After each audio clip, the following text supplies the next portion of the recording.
At 3:07 a.m., my sister's face froze on my phone, half laugh, half warning, captured by somebody else's flash and somebody else's thumb. Her wrist was in a stranger's hand.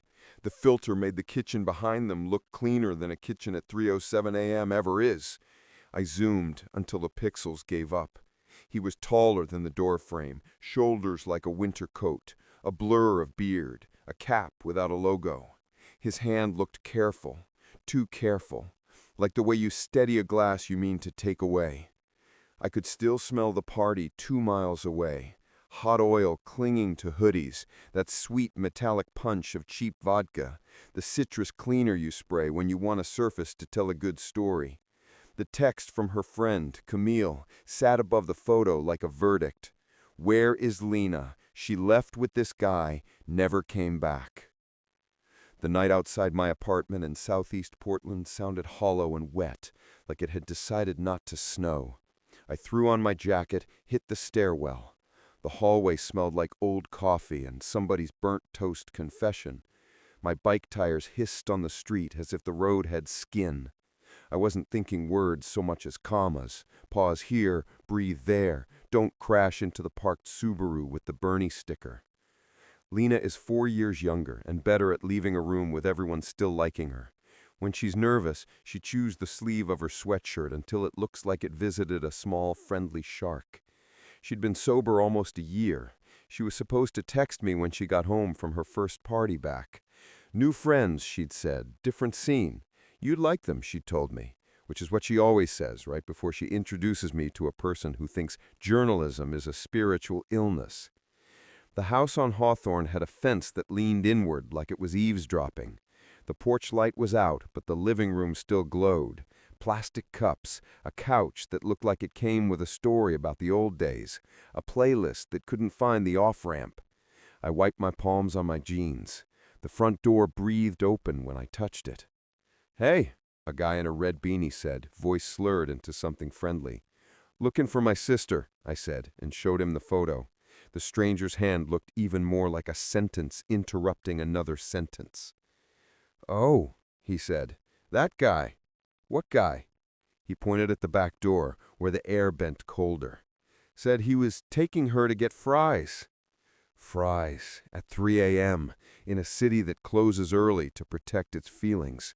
My mouth tasted like battery coin. I stepped into the kitchen. Someone had wiped the counter to a shine and left a circle of water the exact size of a glass no one wanted to admit existed. Outside, the yard smelled like wet cedar and the past. The gate was latched. The alley beyond it was a dark you could fall through. In the silence, I heard my own breath shape her name.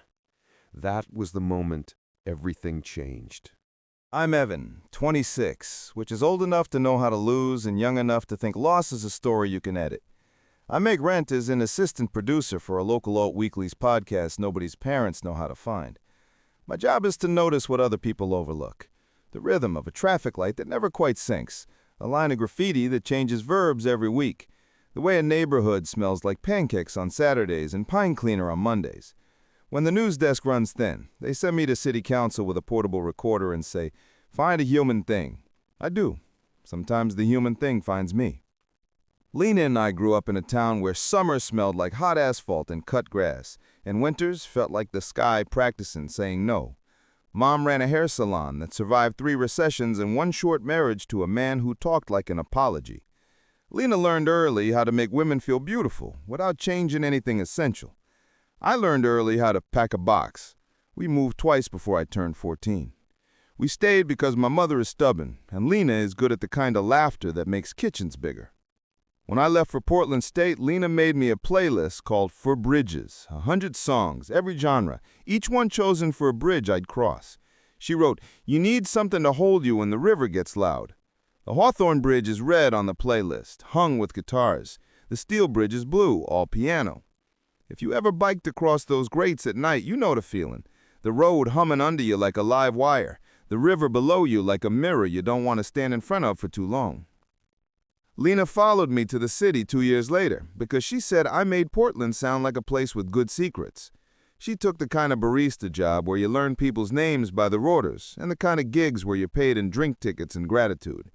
In photos, she's the one in the corner, with a ghost of glitter and a face that says, "I'm listening." If I'm in those photos, I'm the blur with a notebook. We fought last winter. Not a big fight. A medium fight that kept stepping on its own feet. She'd stop going out. She'd stop texting back after midnight. Then she stopped drinking altogether. "I don't like the choices I make with a drink in my hand," she said, chewing a sleeve. "I don't like the way the morning looks at me." I said I was proud. I thought I meant it. I didn't understand how pride can feel like permission to stop paying attention. 3 months later, she told me about new friends, a group that threw quiet parties, sober by design, conversations like cliff walks, late-night drives to watch the river turn into a road. She said, "It's called North Star Collective. They have rules, but not the bad kind." She smiled like she was in on a surprise she could finally share. I made a joke about cults because I am a man who thinks jokes keep doors unlocked. She laughed, but not all the way. I met one of them once, Camille, short pink hair, polite boots, a tattoo of a paper plane on the inside of her wrist. She introduced herself like she already knew the answer to the next 5 questions. She said, "We're building spaces where people can tell the truth, without being punished for it." I said, "Like church." She said, "Without the part where you have to pretend you deserve it." Sometimes the podcast gets emails from people who want to be featured. Self-styled activists, selfless image makers, the person who claims to have solved traffic with a spreadsheet. None of them mentioned being wrong. None of them mentioned being scared. The first time Lena said the words North Star, I filed the name in the drawer in my head marked, "Might be an episode." When your job is to turn people into stories, you have to keep another drawer marked, "Don't." 2 weeks before the party, Lena came over to my apartment with a bag of bagels and an expression like a postcard from a place you can't pick up at the post office. We watched a movie where nobody said what they meant and ate sesame seeds off our shirts and talked around the thing I could tell she wanted to say. I asked anyway, "What's wrong?" She said, "Nothing. It's just..." And then she said, "It's better." "What is?" I asked. "Living inside my own head." I nodded like a man reading a map upside down. Before she left, she hugged me the way we always hug. One long arm, one short, a shoulder blade pressed into a palm, a small private knock. She said, "I'm good, Ev." She said, "Don't hover." She said, "You can visit the idea of hovering, just don't move in." I didn't know it was the last time our lives felt ordinary in the light. That week my apartment smelled like wet wool and coffee grounds, and the Dallas sent us another sky full of rain. I biked under interviews, under a hood that convinced me I was a tent, not a person. A source ghosted me. My editor used the phrase add value, and I tried not to set anything on fire. Each night I cooked pasta like it was a religion, and each morning I promised to drink less coffee and lied. Somewhere in that blur, Lena texted, "Friday, quiet party, it's time. Don't worry, I'm not going to overthink it to death." I thumbed a heart, then typed, "Text me when you get home." She sent back a thumbs up and a photo of her sleeve between her teeth. I didn't know it was the last time life felt normal. I didn't know how quickly a routine can look like a crime scene if you tilt it toward the wrong light. I didn't know a stranger's hand could teach me a new language for the word sister. After the house with the listening fence, after the guy in the red beanie shrugged fries into the air like a reasonable alibi, after Camille texted 3 question marks and a heart that didn't know which job it had been hired for, I walked the block twice. The rain had that Portland mood where it forgets the fall but still gets everyone wet. My breath turned visible and then Lena shares her location with me, a thing we do because years ago I locked my keys in my car and she drove across town with a wire hanger like a magician who charges in hugs. Her dot had stopped updating at 1:29 a.m. on a cross street that floats between Warehouse and Waterfront, where the city keeps its old iron and new ideas. The dot sat on a block I knew from day shifts, a mural of a girl blowing dandelion seeds that turn into bicyclists, a door that says no soliciting in a font that looks like it wants to. I biked there because driving would have felt like a lie. The road purred under my tires, and the Willamette looked like a sheet of steel someone left in the rain. An empty delivery truck sighed when the wind touched it. Somewhere, a gull laughed at a joke made of French fries. The building at the dot was a decommissioned canning warehouse that now rents itself as an event space to people who use the word curated on food. The front door was a rectangle of glass with smudges shaped like plans. A light burned in the back, stubborn and square. I pressed my face to the glass. In my reflection, I looked like a man auditioning for Worried. I cupped my hands. Inside, I saw a table, a scattering of folding chairs, a cord taped to the floor. On the table sat a shallow wooden box with a slit in the lid and a handwritten sign. "Drop your secret, get paid." The room smelled like old vinegar and new paint. Grief and hope, the human recipe. A side door was propped with a plastic milk crate whose date stamp had faded to patience. A piece of blue painter's tape clung to the door like a last thought. On the tape, someone had written NSC back and arrowed it right. I didn't know what NSC meant yet. I followed the arrow. The alley back there held 3 trash bins, a soggy mattress, and a line of string lights that looked like a promise nobody kept. My shoes made that cold squish sound when cotton gets brave. A gray van idled 20 yards away, windows fogged on the inside like it was breathing. On the rear bumper, a sticker of a compass rose with one point colored in white. I moved like a person who imagines he can be silent just because he wants to be. The van's exhaust called me a liar. I raised my phone and took 2 photos, then felt the logic of fear. Even your camera sounds loud when you think somebody's listening. "Hey," a voice from the loading dock, a silhouette, tall, coat, cap, just like the photo, except this shape leaned on a railing like it had paid rent to lean. "This is closed." "I'm looking for my sister," I said. My voice did that thing where it throws itself into a higher register to reassure everyone it isn't dangerous. "Everybody's somebody's," the man said, and even from 10 yards his teeth looked like money. "Her name is Lena," I said, holding up the photo as if you can threaten a stranger with pixels. He didn't look at the phone. "Lots of caps." "Her blame is Lena." He heaved the syllable out of his nose as if testing it for poison. Then he lifted his hand. The van's engine coughed, quit. The alley grew a new silence, the kind that sits down next to you and crosses its legs. "Go home," he said, not cruel, not kind. A piece of advice from a man who knows where the night keeps its teeth.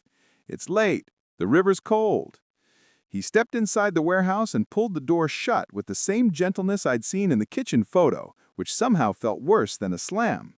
The lock clicked like a period. On the way back to my bike, I saw the wooden box again through the glass, slit facing the room like a mouth. "Drop your secret, get paid." The sign's edges had curled from humidity. My tongue tasted like a penny I'd been keeping under it since childhood. I told myself it was nothing. I was wrong. By 9 the next morning, my apartment smelled like burnt toast and printer ink. I mapped what I knew on a legal pad until the lines looked like a small city that didn't ask to exist. House, photo, stranger, warehouse, van, box. I drew the compass rose sticker from memory and shaded the north point with my pen until the paper weakened. On the radio, a woman described a new ordinance about tents as if she were reading a bedtime story to an angry child.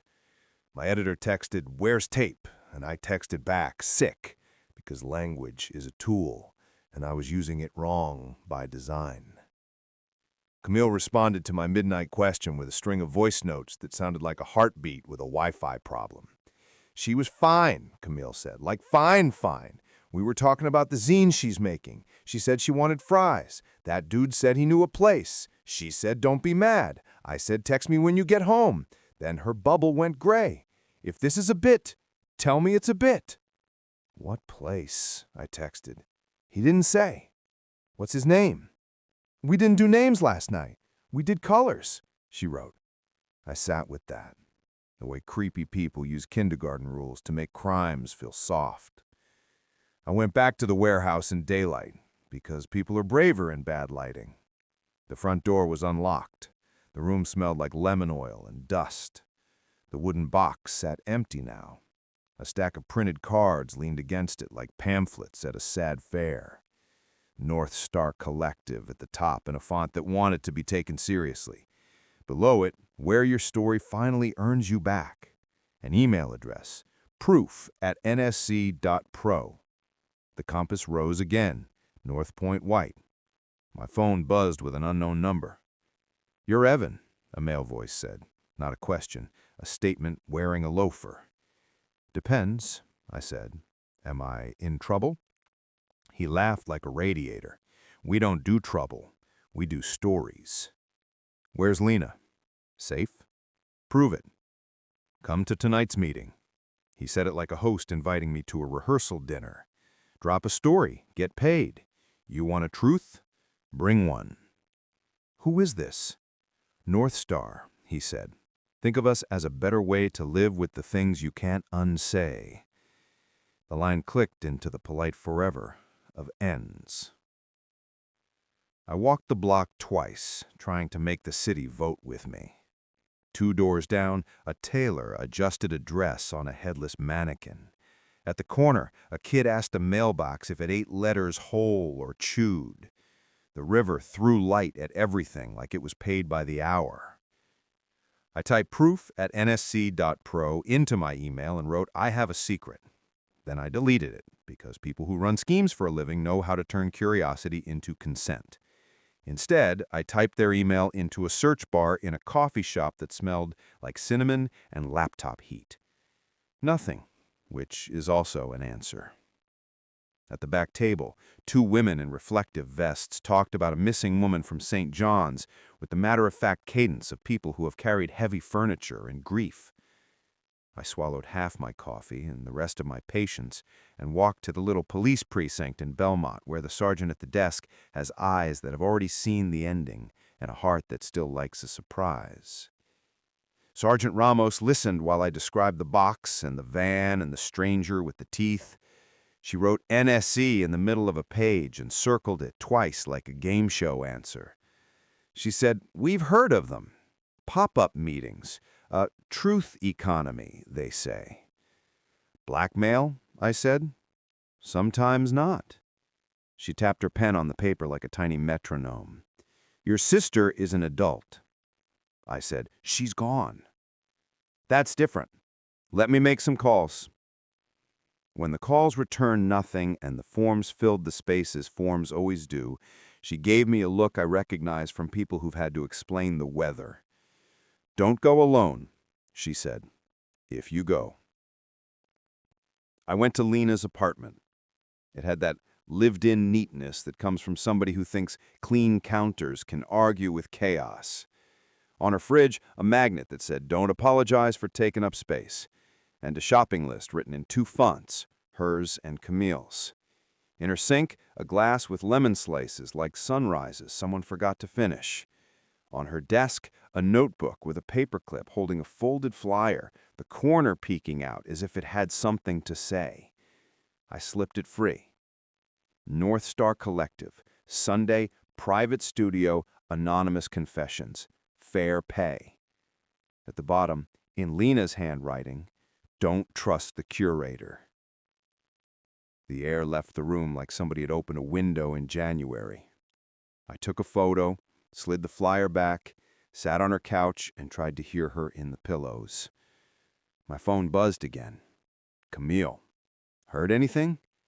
I sent her a photo of the flyer, and 3 dots appeared, then vanished, then came back like a shy swimmer. The curator, she typed. That's what they call the guy who runs it. What's his name? They don't use names. They use jobs. Describe him. Tall, beard, cap, soft voice, like a teacher. A teacher like what? The kind who can make you tell the truth. A crow landed on the railing and stared at me like it knew an ending I didn't deserve yet. I texted Sergeant Ramos the flyer photo. She replied, careful. That night, I stood in front of my bathroom mirror and rehearsed lying.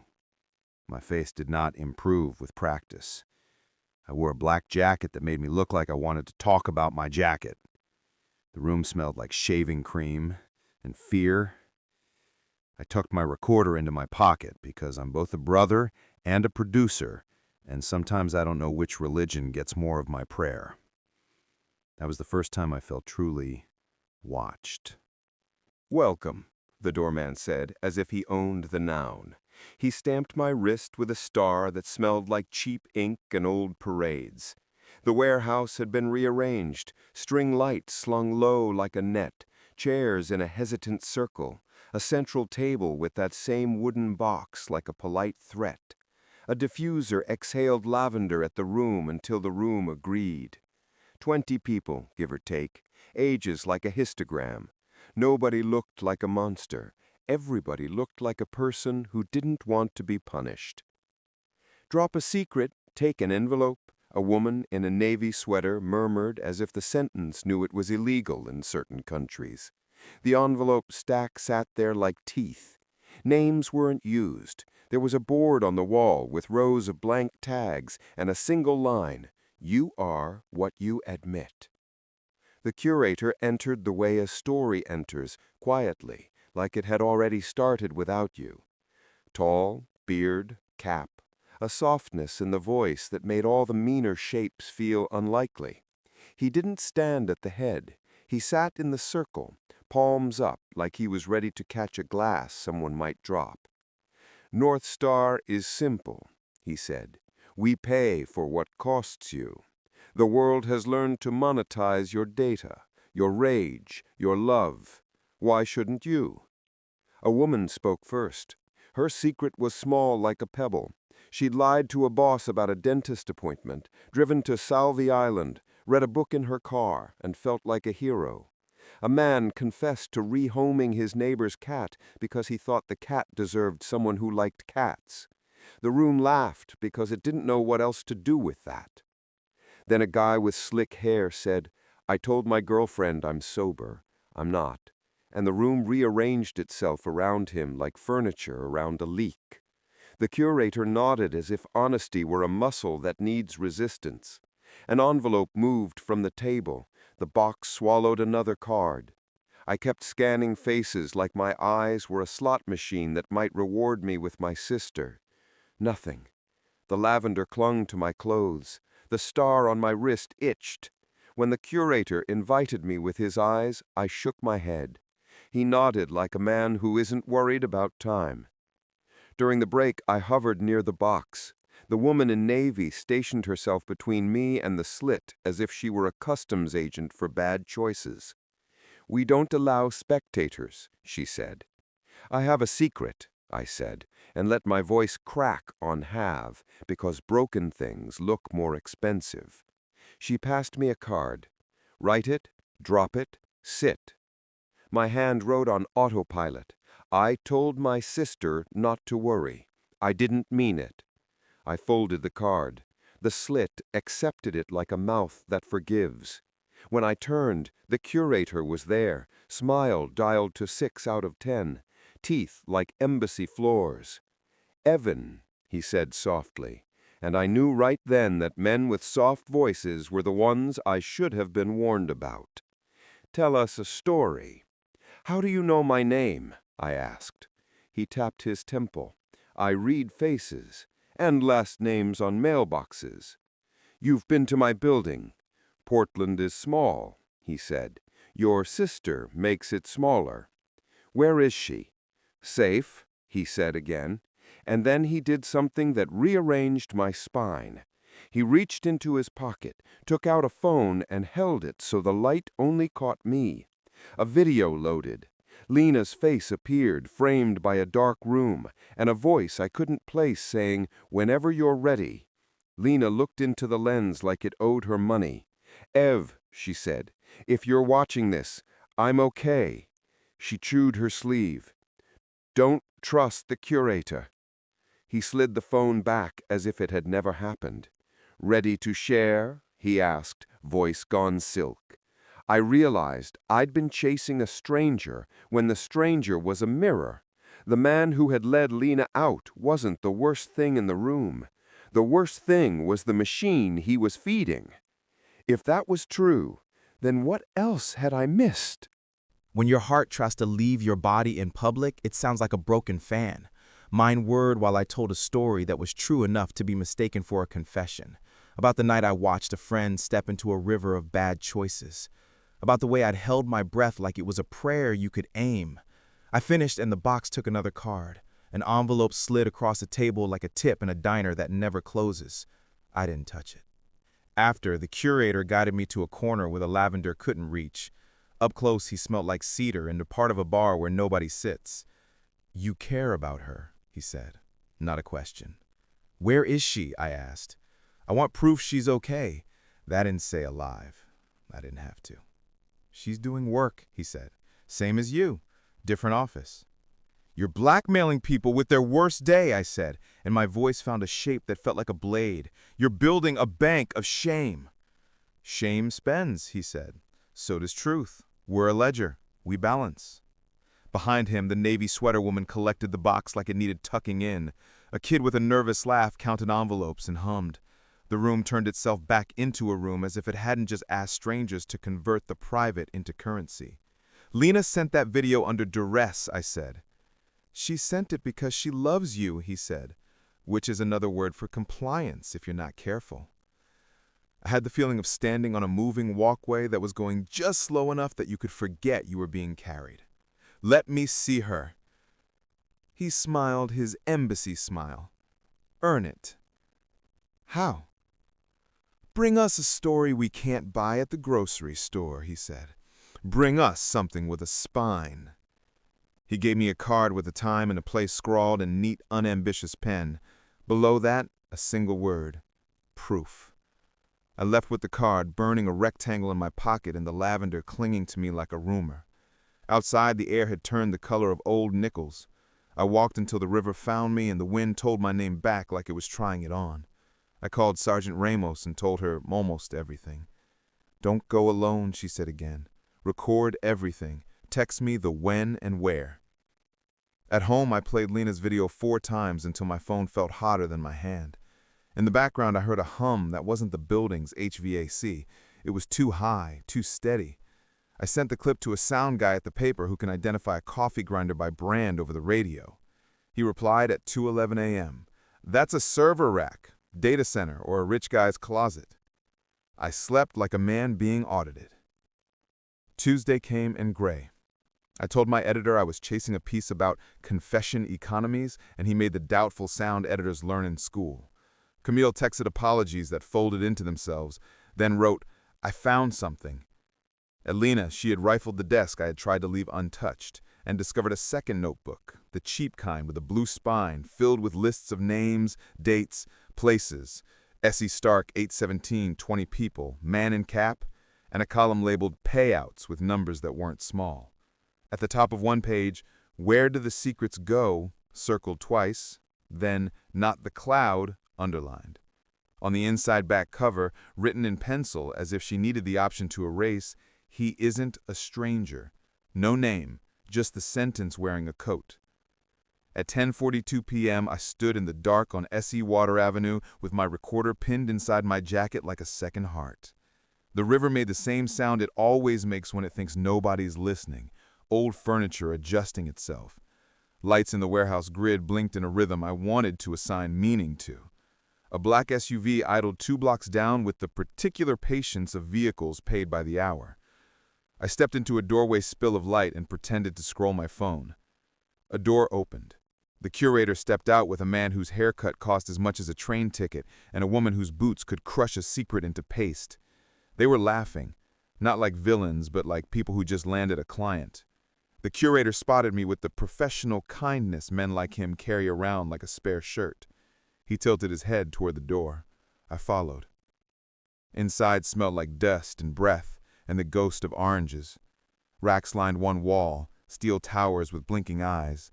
The hum from Lena's video thickened the room like a second air.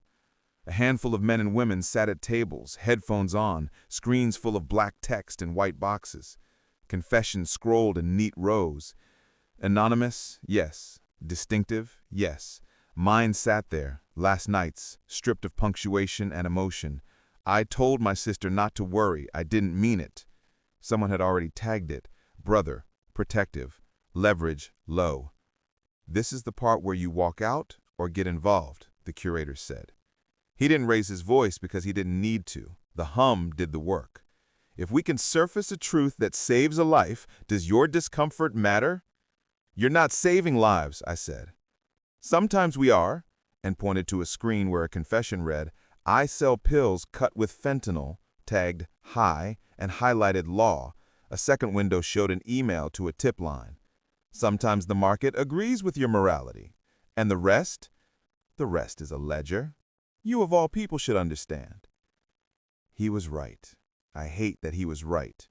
Journalism is an economy of human cost and public interest and instincts we pretend are principles. You take what someone will tell you and make it legible enough to carry. But I don't get to invoice the worst thing somebody ever did. Where is my sister? I asked. She's in safe harbor because she gave us a story with a spine. What story? He leaned in. His beard smelled like cedar and a lie. Yours. The room tilted. I reached for a chair that wasn't there. Mine? You think you're here because of her, he said. You're here because of a man you recorded last fall at a protest who lost his job the next day and whose wife left the week after. You were right, he was wrong. Your story did that math. Lena wanted to understand cost.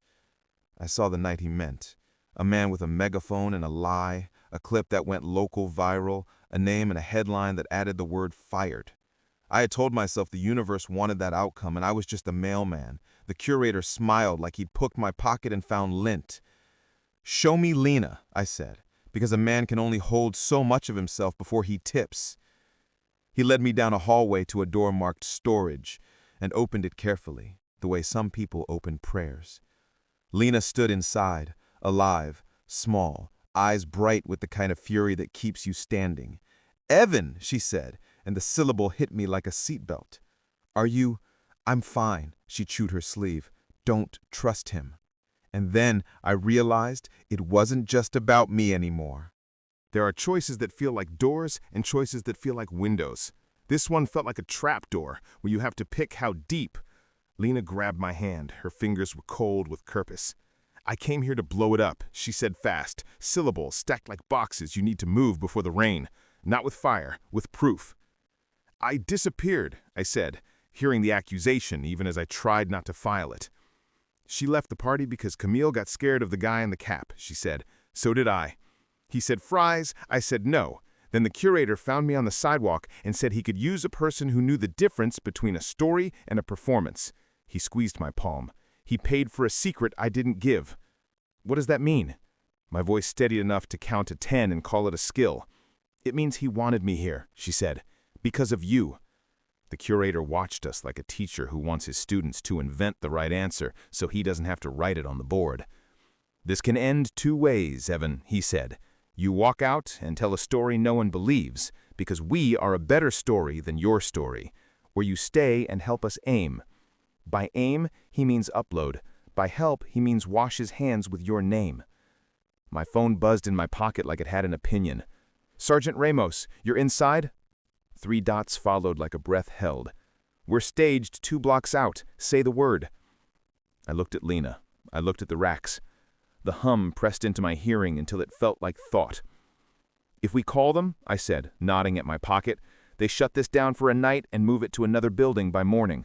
Unless we take the ledger, Lena said, eyes fierce. Unless we move the secrets somewhere daylight can count them. Daylight is also a market, the curator said, smiling. You will learn. He was right about that last part. He was wrong about the rest. I texted Ramos a single word. Wait. Then I turned to Lena. We do this your way, I said. We take what matters. We let the rest rot. Once I made that choice, there was no going back. We needed a map and a minute. We had neither. Lena moved like someone who had learned to live in a building she hated. She pointed. That rack connects to a mirrored backup. That table posts on a schedule. That terminal has admin access if you know the last name of the man who bought it. She knew because she'd been watching, because she can listen to a machine and hear which part wants to be human. The curator stepped into our circle. Careful, he said. Truth is heavy when you pick up too much of it.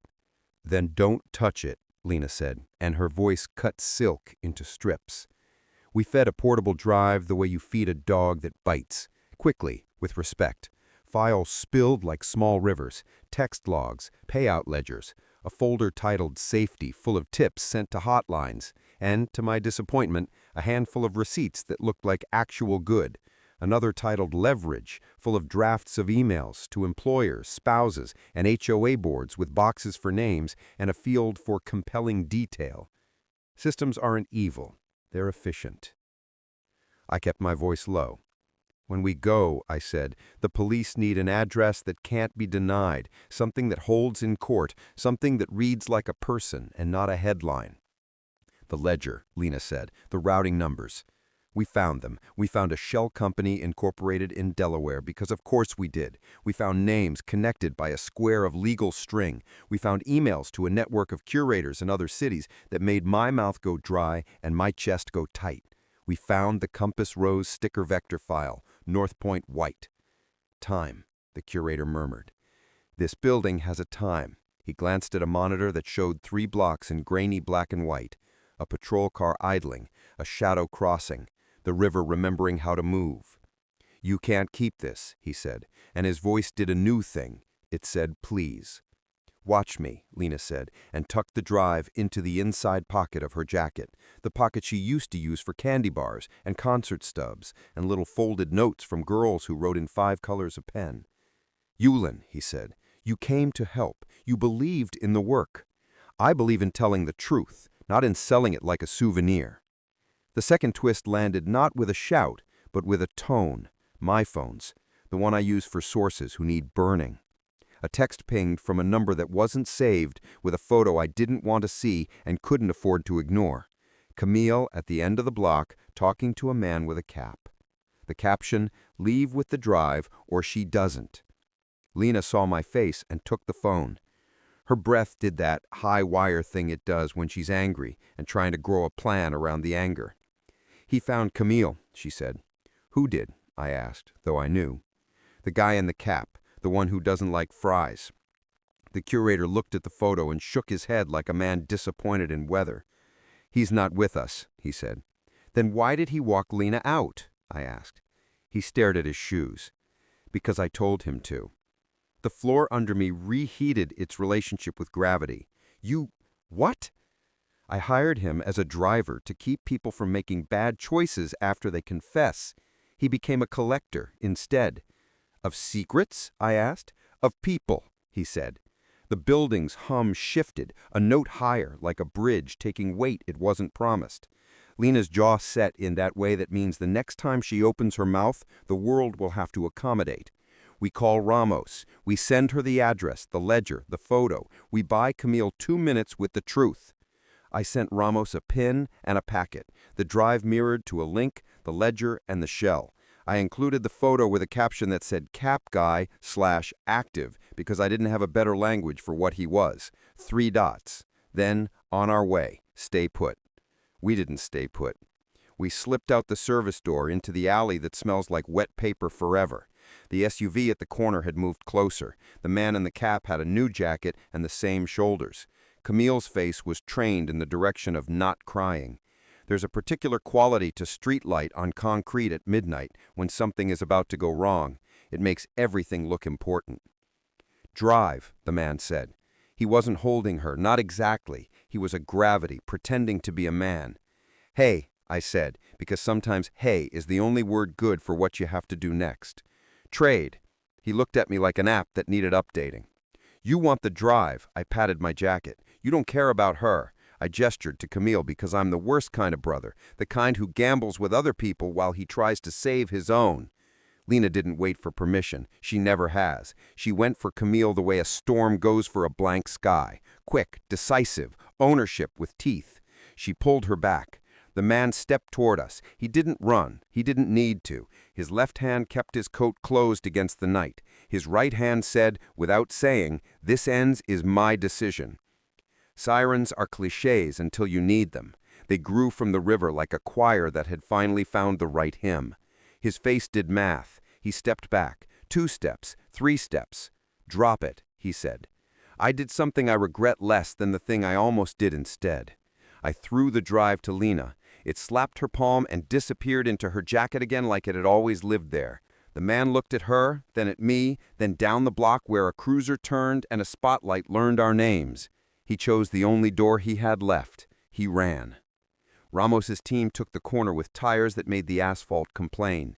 The curator stepped into the alley with his hands up and a mouth trying to be a shape called cooperate. Lena pressed her forehead to Camille and said something that sounded like a 5-syllable, okay.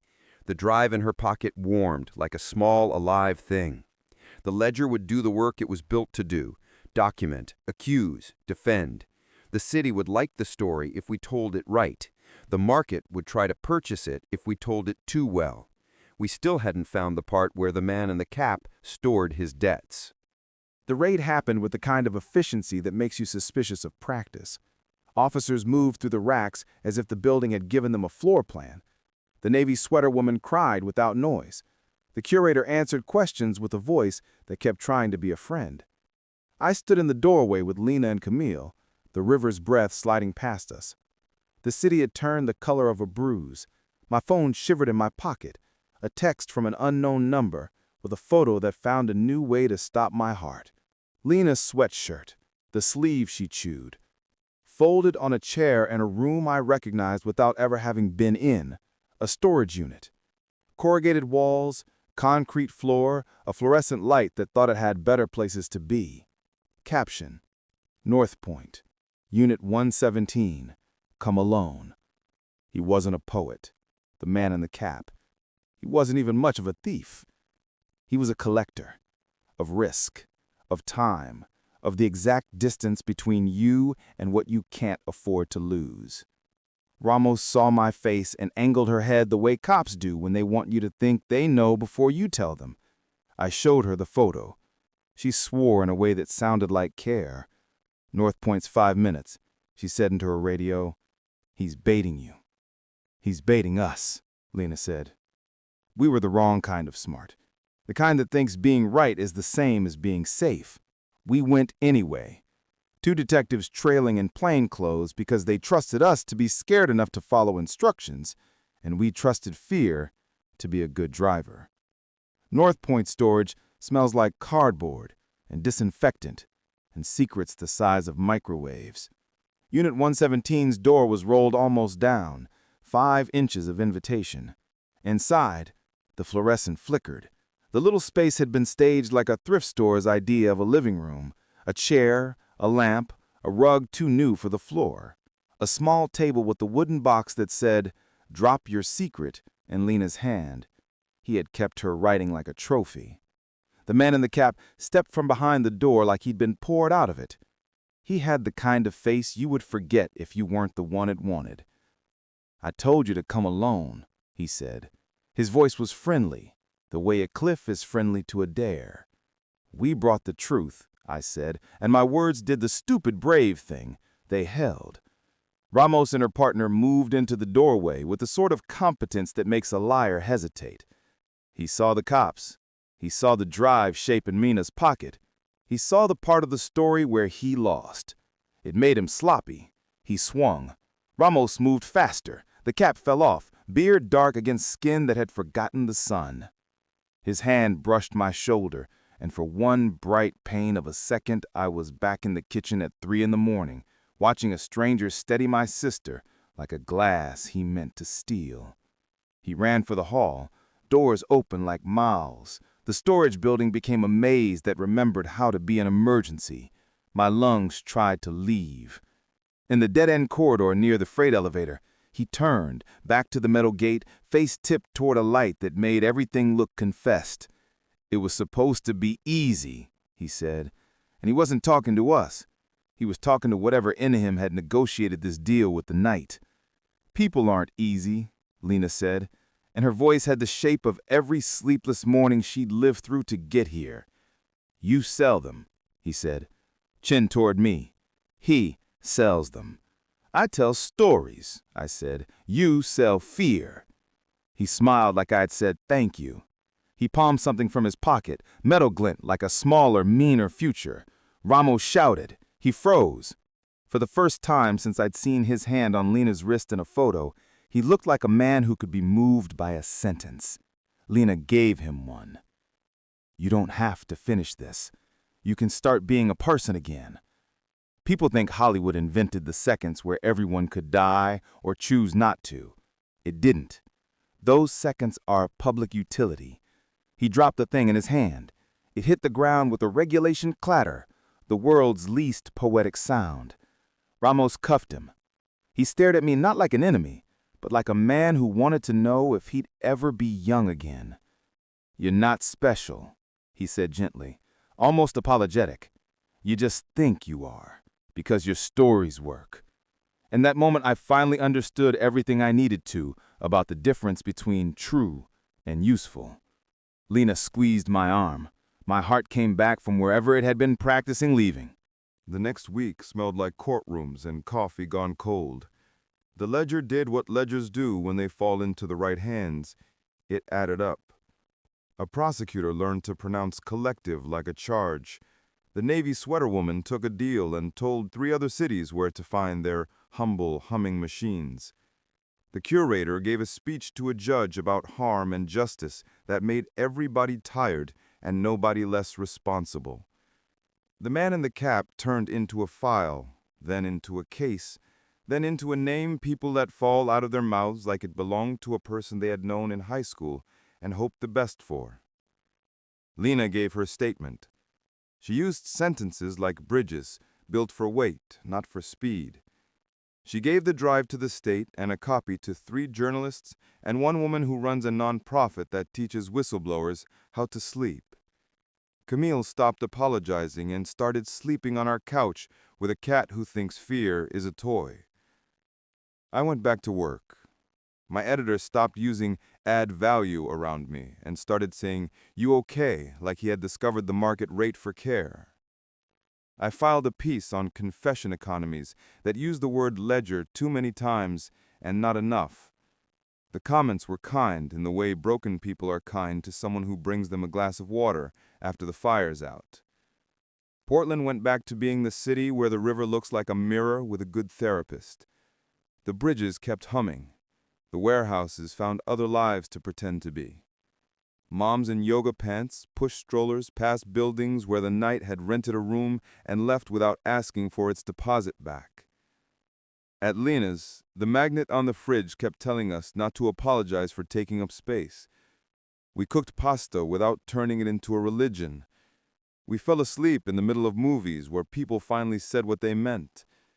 Sometimes I woke at 3:07 a.m. with my phone on my chest, and the photo of her wrist and the stranger's hand would flash through me like a weather report, and I would remind myself that time is a better editor than I am. Life wouldn't be the same, but it would go on. Here is what I know now, and didn't know when the night thought it could draft me into its army. Stories are not oxygen. They don't belong in every room. When you build a machine to measure pain, you should not be surprised when it rearranges people to fit its gears. Shame spends, so does truth, but love buys the safer house. I keep seeing the wooden box with the slit on top and the words that felt like an offer and were actually a debt. Drop your secret, get paid. As if you can set down the thing that weighs you and not notice you've just paid to carry it somewhere else.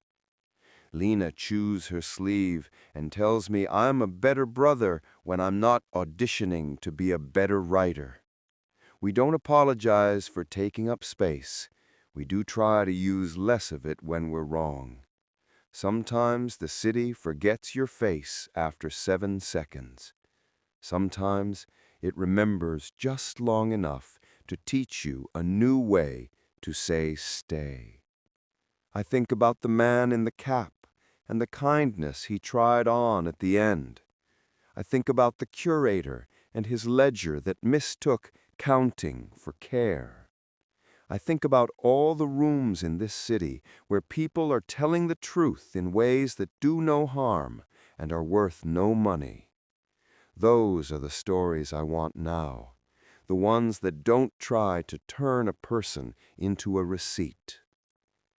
What I learned is that trust is fragile, and sometimes silence speaks louder than words. Some promises vanish into the night. Mine is to keep counting the people I love before someone turns them into a number.